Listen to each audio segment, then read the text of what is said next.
And I will briefly mention the LUC 6 permitting process again. I think there's still a lot of questions here, at least around considerations like the timing, and the cost. But in broad strokes, there's a 15,000 per hectare per year limit. This can be amended through, I forget the exact mechanism, but it can be adjusted annually. But this is the default.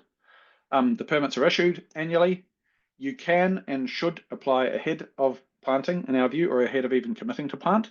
You don't need to own the land to apply, but you do need the consent of the landowner. And it's likely, in our view, that there is some sort of fee for application, whether that's at the time of the application or at the time of the grant of the permit. We don't know. There is also now mention in the legislation of 2 ballots.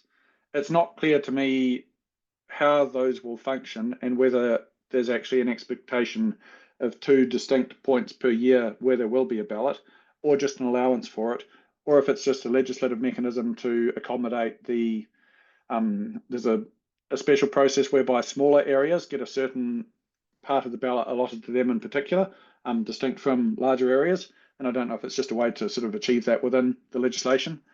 But basically, we're going to have to give a further update, I think, later this year once some more clarity exists around the permitting process, because there's still a whole lot of unanswered questions, which means that in terms of your next year's planting, right now, I can guarantee nobody has a permit because they haven't had the first ballot. That'll remain the case, I expect, at the end of this year, because I think the first ballot will be next year, which is going to have implications for your sourcing and commitments to nurseries for any planting that you want to do next year. You're going to, if you really want to plant next year, look to one of the other pathways is my recommendation.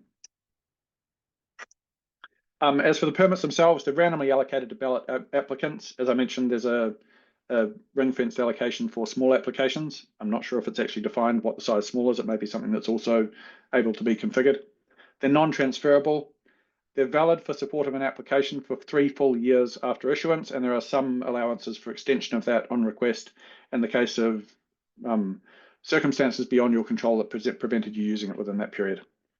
A key constraint is that you can't, I didn't phrase this very well, and it's paraphrasing the legislation, but you cannot apply for a new permit for a given title if you already have a permit for that title. So you basically have to use up a permit, and then you're eligible to apply for a ballot allocation for a new one.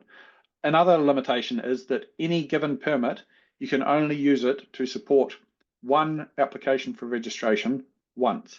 So if you have a 300 hectare permit, and you want to plant 100 hectares in 2026 and 100 hectares in 2027 and 100 hectares in 2028, you have to delay your registration until 2028 and then use it all at once. Otherwise, you use it and the rest of your unused allocation expires and you have to go and apply for another permit. So this means that there is a pathway to sort of multi-year staged planting programs, but you're going to have to be extremely careful with the timing and make sure your permit doesn't lapse before you finally get the registration in.